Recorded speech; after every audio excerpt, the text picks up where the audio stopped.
Hello, my name is Jamie and welcome back to my YouTube channel. Unlike any other YouTube channel that showcases Pokemon Go PvP content, mine exclusively showcases Shadow Pokemon. So if you're into that type of content, I'd appreciate if you could like and subscribe. So let's get into today's video. Tomorrow is the start of the Go Rocket event. If you are in New Zealand, it is live now, and the leaders now have Gligar, Mach, and female Nidoran. So that means that you're going to get potentially shiny Shadow Gliscor. So I know the leagues rotate tomorrow, but with that in mind, I'm going to show you a reason to go hunting this Gligar, because Gliscor in the Open Ultra League is an absolute monster. I'm going to be running it on Fury Cutter, Night Slash and Earthquake, and the team we're building around is the double tank strategy. So we're going to have both Shadow Snorlax on Lick Superpower Body Slam and Shadow Lapras in the back, which is also going to be on his double legacy moveset of Ice Shard, Surf and Ice Beam. So when you are running an ABB style team, you are going to want to switch out of the lead matchup to try and draw out the fighting type or any type they have, like a S-Cavalier that is going to be our double tanks. I'm going to come back in with our Gliscor, farm it down, and hopefully our second tank can sweep in the back. So without any further ado, let's get into the battles. And in game one, we pick up a neutral-ish lead against Giratina Altered, which is the king of the Ultra League. It is neutral because we can hit him back for super effective with Night Slash, but like I said, you are going to want to switch out. So I'm counting fast moves and I switch into Snorlax. They bring out Registeel, so this to me means they haven't got a fighting type.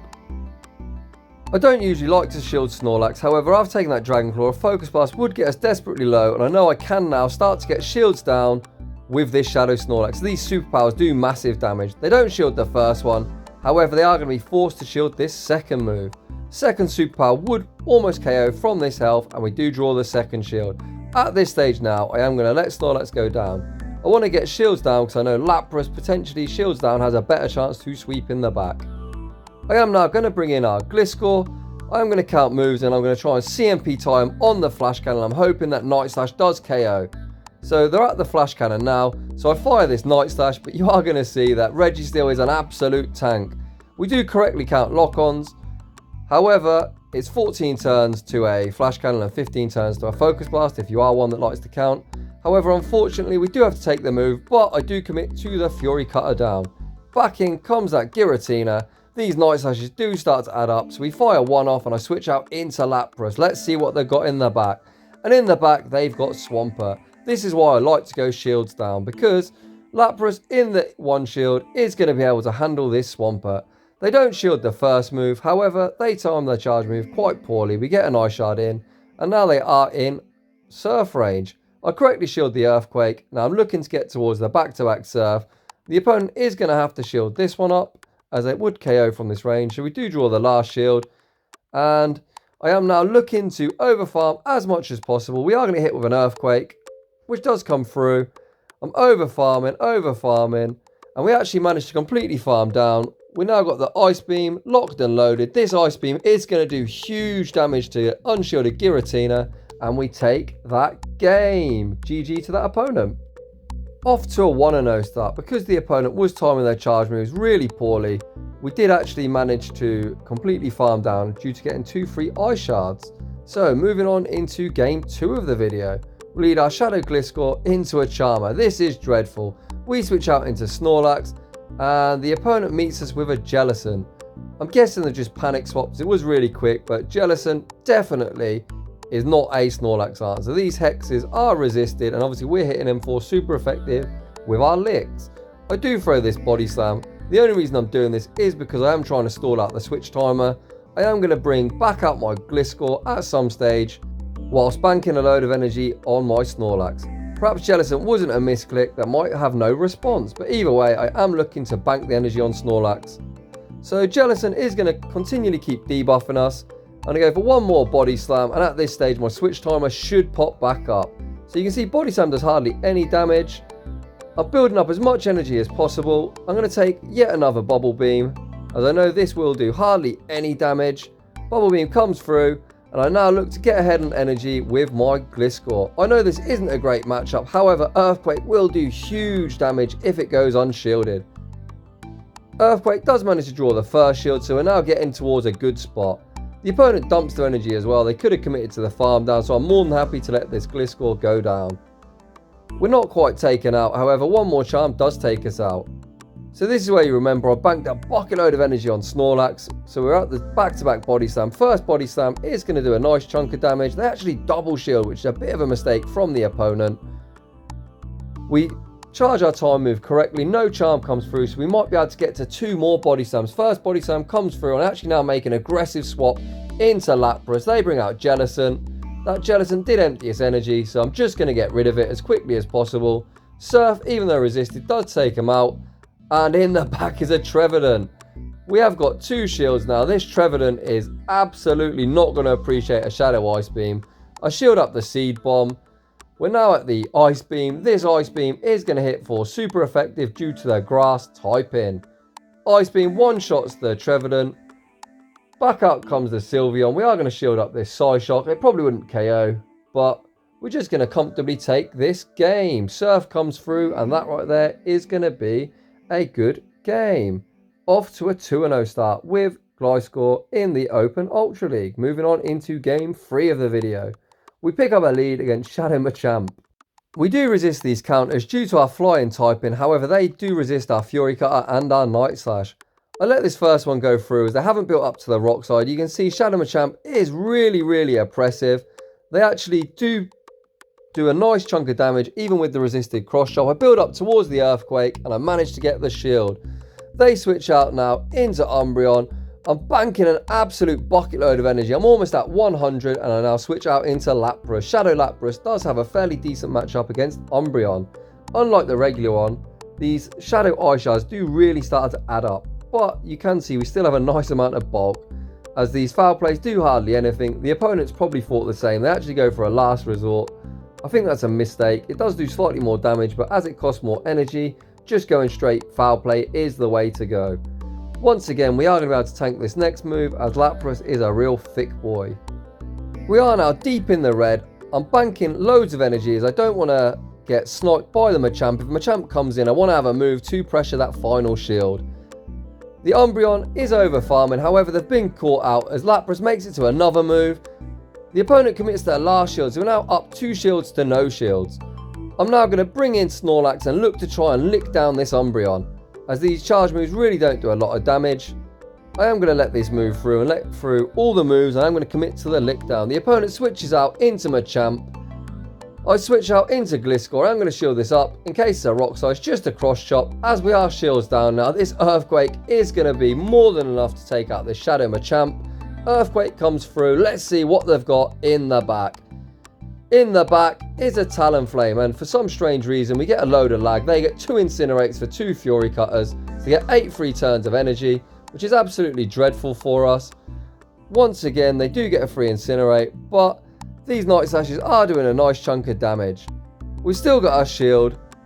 At this stage, I've got a bit of a decision to make. Are they going to Brave Bird me or are they going to bait? I call the bait, and this is looking like a good game. I'm going to shield this next move up and I'm going to throw in the middle of the Incinerate to make sure they don't catch.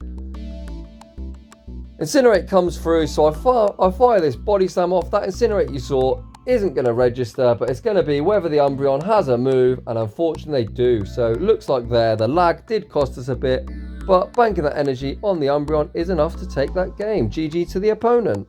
So moving on into this next battle, once again we see Talonflame. This is pretty bad on Fury Cutter, so I do switch out immediately into Snorlax, and they now switch out really late into Swampert. This usually isn't a great matchup, however they have switched out really late, and we are going to be able to pressure shields with these Body Slams.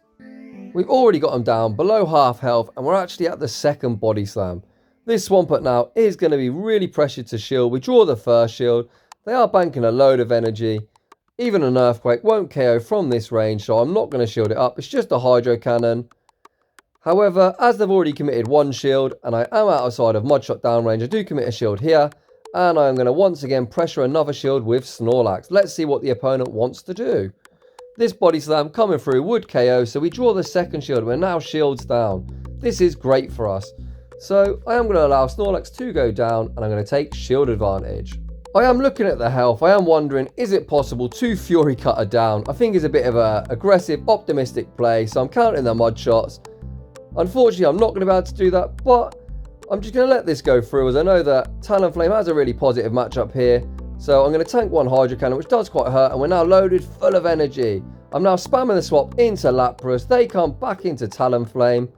This could be the Brave Bird, as I have enough energy for it. I call the Flame Charge. And in the back, they've got an Abomasnow. So once again, this is not fantastic for us. Abomasnow is really good against the remainder of our team. I fire off this Ice Beam, which does huge damage. I get, once again, a free Ice Shard. I'm going to shield this move up. This is the Energy Ball, which is great for us. And that's 1, 2, 3, 4. They actually fire off. This is just going to be a Weather Ball, which is a bit of a mistake from the opponent, because that is going to allow us to now farm down the remainder of this health. And now we're almost at the back-to-back Surf. This first Surf is going to do huge damage to the Talonflame. They now fire off a move. This should be enough to take out Lapras. It's just a Flame Charge, so once again they don't bird. And we are going to go for the BM Earthquake on this 1 HP Talonflame and take that game. GG to that opponent. Moving on into the final battle of the set. So we need our Shadow Gliscor. Let's see if we can clutch out yet another Shadow Machamp. You're going to see in the 2 bonus battles, I was running Wing Attack. I didn't really like it. And I saw absolutely no Shadow Machamp whatsoever. I switched to Fury Cutter and you see 2 in the same set. You love to see it. They switch out into Cresselia. I once again bank a bucket load of energy and switch into Snorlax. You might wonder why I need to bank so much energy. Like I said, Gliscor, Shadow Machamp on Fury Cutter isn't the best matchup, as they resist the Bug and Dark type moves, so I have to Earthquake it. So we switch out into Snorlax. We are well behind on energy, but you can see these licks and body slams do really add up. They are now going to empty the remainder of their energy. So I am going to shield this up, and I am going to now look to try and force a shield out of this Cresselia. This body slam should get them now fairly low. They actually don't shield, and we managed to lick down, which is great for us. I am 1 lick away from the body slam. Unfortunately, the counter comes through and takes us out, which is unfortunate. The Gliscor is loaded full of energy. I am going to now bait. Let's see if the Machamp calls it. They actually call the bait, which is dreadful for us. So the second time through, I am going to fire an Earthquake, because the opponent might not realise how much energy I've got. Earthquake does land. They were probably expecting another back-to-back Night Slash. They've got Greedent in the back, and they actually decide to back out. So GG to that opponent. I actually think they could have stayed in, because they've got 2 shields on a Greedent, which is super spammy and really bulky. They haven't even seen my last Pokemon, so it could have been something like a Giratina that Greedent would be really good against. But either way, we do take that. And you're going to see here, we get the Darkrai, and we catch it first ball. You love to see it. These battles were from a few days ago, before the Swords of Justice trio had returned. But either way, we are now going to move into the bonus battles, where we did actually run Wing Attack. And in game 1, we see a Scrafty. Once again, we really don't like to see Scrafty in this team. The only thing that can handle it is the Gliscor. So we are over farming quite a lot, because obviously Night Slash is going to be not very effective. Most of them don't run Aerial Ace. So I over farm once again after shielding up the Foul Play. And I go straight for this Earthquake. Let's see if the opponent expects the Earthquake. They actually let it go down. We one-shot the Scrafty, and they bring in Nidoqueen. Nidoqueen really is not a response for Gliscor, so I have no idea what they could have in their back. They go for a Poison Fang, which is resisted. I am over farming. Let's see if they want to call another bait. Hashtag I'm not baiting. Nidoqueen once again gets one shot, and in the back is a Jellicent. This Gliscor is going on an absolute rampage. We are now going to fire off the Night Slash. It is super effective. And we now switch out into Snorlax. And that right there is a good game. Moving on into bonus battle 2. We see a Defense Deoxys. Defense Deoxys is a monster in this league, but Gliscor is probably one of the best responses. We do resist counter. Wing Attack hits for neutral. Fury Cutter would actually be super effective. We actually get a boost now. And the opponent makes a great swap out into something using Snarl. I haven't quite seen it yet, so I use this Night Slash. However, I am going to regain some of this energy, and I'm going to catch the charge move on Lapras. I've decided to go into Lapras, not Snorlax, as Snorlax's Lick does hit for super effective back against Deoxys. The mock once again is overfarming. This could be a sludge wave, but even that isn't going to KO from this range. It's just a dark pulse. I am now overfarming to the back-to-back surfs. This surf will either draw a shield or get the mock really low. It actually KOs, which is great for us. And once again, I go for another surf. Even though it is resisted on the Trevenant, it does do a nice chunk of damage. And with the ice shards, you can see we've got them down to almost half health. Snorlax Trevenant is kind of neutral, but you do need some chip damage as they do resist both of our charge moves. And C-Bomb is really spammy. So with that surf damage, Snorlax is in a great position. They switch out into Deoxys. As they've got 2 shields up, I am going to fire off this Body Slam before making a switch back into my Gliscor. They don't shield this move up. Unfortunately, they are going to have to start shielding something. They do shield the Night Slash. I've got 2 shields as well. I am now going to let this first one go through, which is a Rock Slide. Doesn't do too much damage. And now I am going to be able to shield this next move up. In case it's a Psycho Boost, it would KO from this range. It is the Psycho Boost.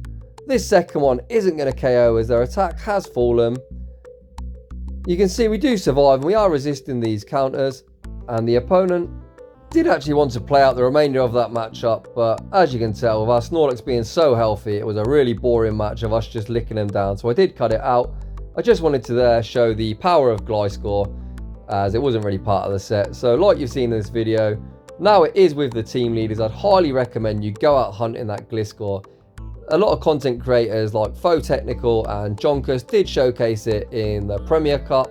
It's been pretty good in the Remix Cup, and I've showcased it here in the Open Ultra League. So pretty much any format, Gliscor is a monster. If you look back on my channel, some of the early videos is actually using Gliscor in the Great League as well. It's a monster in some silph competitions. Either way, it's one of my favourite Shadow Pokemon. I'm absolutely thrilled it's returning to team leaders with its shiny variant. So I'd just like to say thanks for watching. If you're new to the channel, consider subscribing, and I'll see you all in the next one.